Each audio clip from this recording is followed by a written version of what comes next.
So my dear students, अगर हम बात करें सिमेट्रिकल मैट्रिक्स क्या होते हैं, ओके तो इसमें डेफिनेटली कुछ सिमेट्रिसिटी होना चाहिए। सिमेट्रिकल मैट्रिक्स ऐसे मैट्रिक्स होते हैं जिनमें अगर डायगोनल के एलिमेंट को छोड़ दें तो दूसरे एलिमेंट में कुछ सिमेट्रिसिटी होना चाहिए। जैसे कि यहाँ पर अगर हम एक ए मैट्रिक्स लेते हैं और इस ए मैट्रिक्स में ये जो फर्स्ट एलिमेंट है A11 और डायगोनल के एलिमेंट होंगे A22 और A33, पर जब हम बात करें A12 की और हम बात करें A21 की तो ये दोनों मैट्रिक्स एलिमेंट क्या होना चाहिए, इक्वल होना चाहिए।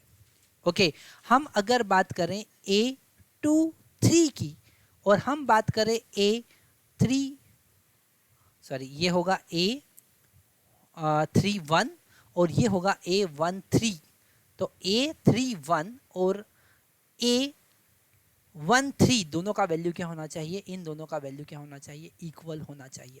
हम बात करें A23 या फिर हम बात करें A32 की तो ये दोनों एलिमेंट भी क्या होना चाहिए, इक्वल होना चाहिए, है ना। मतलब कि हमने लिखा है यहाँ पर A12 should be equal to A21, okay A13 should be equal to A31, okay अगर हम बात करें A23 is equal to A32।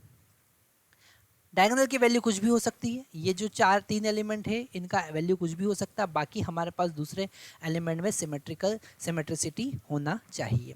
अच्छा यहाँ पर एक और चीज़ हम ध्यान से समझें कि अगर इसकी कंडीशंस हम लिखें तो कंडीशंस के लिए हम पहला कंडीशन लिख सकते हैं कि Aij equal to Ji, okay हम यहाँ पर देख पा रहे हैं जैसा हमने यहाँ पर समझा। तो यहाँ पर हमने कंडीशन क्या लिखा, Aij मतलब i का वैल्यू अगर 1 है, j का वैल्यू 2 है, तो अगर उसको इंटरचेंज कर देते हैं तो भी जो एलिमेंट है वो बराबर होना चाहिए। तो यहाँ पर फर्स्ट कंडीशन हम देखा, और भी हम कुछ कंडीशंस देखेंगे।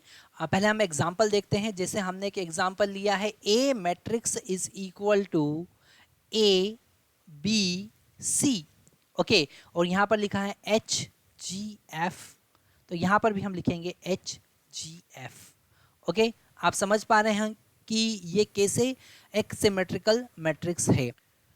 तो ये हमारे पास में एक सिमेट्रिकल मैट्रिक्स का एग्जांपल है। हमने लास्ट लेक्चर में देखा what is meaning of transpose of matrix, okay transpose अगर हम इस मैट्रिक्स का फाइंड करते हैं A डैश, अगर हम इस मैट्रिक्स का A डैश फाइंड करते हैं, ट्रांसपोज फाइंड करते हैं, A डैश फाइंड करते हैं, तो हमको पता है ट्रांसपोज फाइंड करने के लिए हम रो और कॉलम को इंटरचेंज कर देंगे। तो यहाँ पर जो डायगोनल होंगे वो तो सेम ही होंगे ABC, और अगर हम देखें H तो यहाँ पर AHF जो हमारा रो था उसको हमने कॉलम में कन्वर्ट कर दिया है। ऐसे सेकंड रो जो था उसको भी हमने कॉलम में कन्वर्ट कर दिया HBF, ओके और थर्ड जो रो है उसको भी हमने कॉलम में कन्वर्ट कर दिया है तो होगा GFC। और यहाँ से हमको समझ में आ रहा है कि वापिस से हमको A मैट्रिक्स ही मिल गया है। तो सिमेट्रिकल मैट्रिक्स का एक कंडीशन हमारे पास में और आता है, अगर हम इसका ट्रांसपोज फाइंड करेंगे तो वो वापिस से वही मैट्रिक्स आ जाएगा। तो हम लिख सकते हैं सिमेट्रिकल मैट्रिक्स ऐसे मैट्रिक्स होते हैं जिनका ट्रांसपोज वो खुद होता है, ठीक है।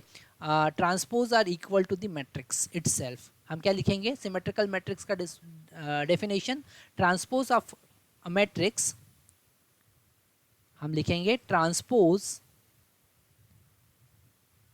Of a matrix is itself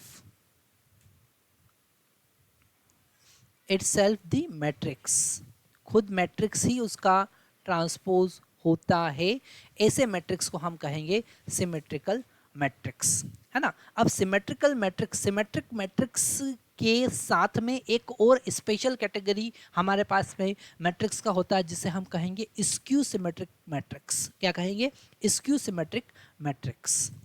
तो नेक्स्ट कैटेगरी हमारे पास में है स्क्यू सिमेट्रिक मैट्रिक्स, है ना। अब सिमेट्रिक मैट्रिक्स और स्क्यू सिमेट्रिक मैट्रिक्स में एक रिलेशन है कि यहाँ पर जो हमने एक कंडीशन लिखा था, हम सबसे पहले कंडीशन की बात करते हैं। हमने जो कंडीशन लिखा था, ठीक है, इसमें फर्स्ट कंडीशन जो है वो है कि अगर ए आई जे, जिसमें हम बात करते हैं i इक्वल टू जे, मतलब कि उसके डायगोनल के मैट्रिक्स i इक्वल टू जे में A I J equal to 0 होगा, ठीक है। उसके डायगोनल के एलिमेंट क्या होंगे, 0 होंगे। ऑल डायगोनल एलिमेंट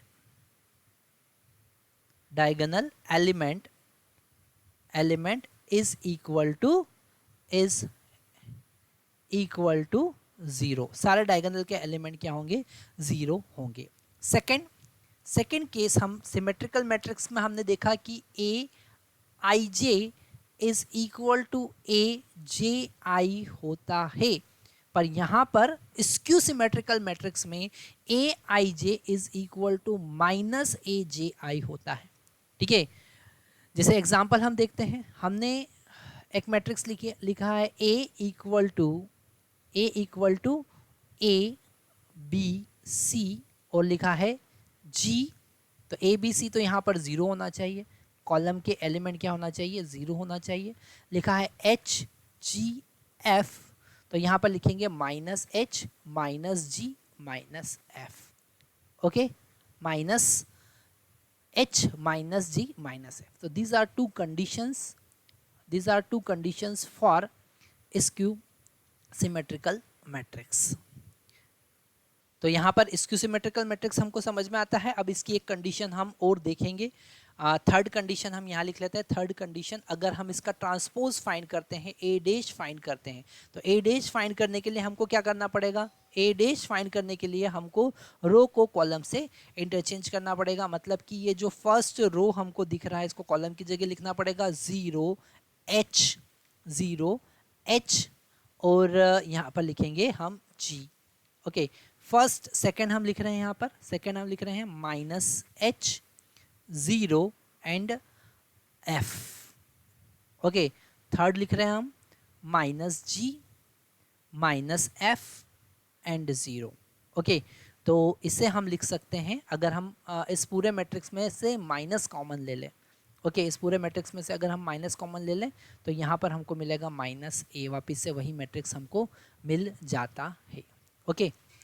तो यहाँ पर हम लिख सकते हैं थर्ड कंडीशन, इसका transpose is equal to minus A के बराबर होता है, ठीक है, आया समझ में। तो स्क्यू सिमेट्रिकल मैट्रिक्स के लिए हम डेफिनेशन लिख सकते हैं, transpose of any matrix is equal to negative of matrix, okay. अगर किसी मैट्रिक्स का ट्रांसपोज उसके नेगेटिव के बराबर होता है तो ऐसे मैट्रिक्स को हम कहेंगे स्क्यू सिमेट्रिक मैट्रिक्स। वापस से ध्यान से सुनेंगे, ऐसा मैट्रिक्स जिसका ट्रांसपोज उसके नेगेटिव के बराबर होता है, ऐसे मैट्रिक्स को हम कहेंगे स्क्यू सिमेट्रिक मैट्रिक्स, ठीक है।